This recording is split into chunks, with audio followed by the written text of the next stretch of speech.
ഇപ്പം ഈ യാത്ര എങ്ങോട്ടാന്ന് വെച്ചാൽ ഇപ്പം എന്ന് പറയാൻ പറ്റൂല.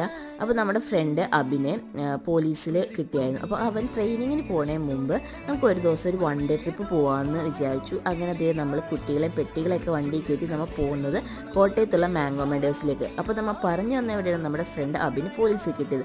അവൻ ട്രെയിനിങ്ങിനും പോയി, അവൻ്റെ പാസിംഗ് ഔട്ട് പരേഡും കഴിഞ്ഞ് അവൻ ഡ്യൂട്ടിക്ക് കയറി. അപ്പോൾ ഈ വീഡിയോ എടുത്തിട്ട് എത്ര നാളെ നിങ്ങൾക്ക് തന്നെ ഊഹിക്കാമല്ലോ. അപ്പോൾ ഇപ്പോഴാണ് എനിക്ക് എഡിറ്റ് ചെയ്യാൻ സമയം കിട്ടിയത്. ഞാൻ പറയണില്ല, ഞാൻ കഴിഞ്ഞ ദിവസം ഫോൺ നോക്കിയപ്പോൾ ഈ വീഡിയോസൊക്കെ കണ്ടു. അപ്പോൾ എന്തോ എനിക്ക് എഡിറ്റ് ചെയ്തിടാൻ തോന്നി. പിന്നെ അത് കുറേ ക്ലിപ്പുകളൊക്കെ പോയിട്ടാണ്, അതുകൊണ്ടാണ് ഫ്രണ്ട് നമ്മൾ കയറണമെന്ന് എൻ്റെ ഇല്ലാത്തത്. അപ്പോൾ എനിക്ക് ജീവിതത്തിൽ വളരെ കുറച്ച് ഫ്രണ്ട്സുണ്ട്. ഞാൻ ഡിപ്ലോമ പഠിച്ചിട്ടുണ്ട്, ബിടെക് പഠിച്ചിട്ടുണ്ട്. അവിടെ നിന്നും എനിക്ക് അധികം ഫ്രണ്ട്സ് ഇല്ല. അപ്പോൾ ഡിപ്ലോമ കിട്ടിയ എൻ്റെ കുറച്ച് ഫ്രണ്ട്സാണ്. ഫ്രണ്ട്സ് എന്ന് പറയാൻ പറ്റില്ല, ഇപ്പോൾ ഒരു ഫാമിലി പോലെയാണ്. നമ്മൾ വീട്ടിലടക്കം കൂടും, എല്ലാവരോടും ഫുഡ് കഴിക്കാൻ പോകും. അങ്ങനത്തെ നല്ലൊരു ഫ്രണ്ട്ഷിപ്പുള്ള കുറച്ച് ആൾക്കാർ അവരുടെ മക്കളൊക്കെ ആയിട്ട് നമ്മളൊരു ദിവസം സ്പെൻഡ്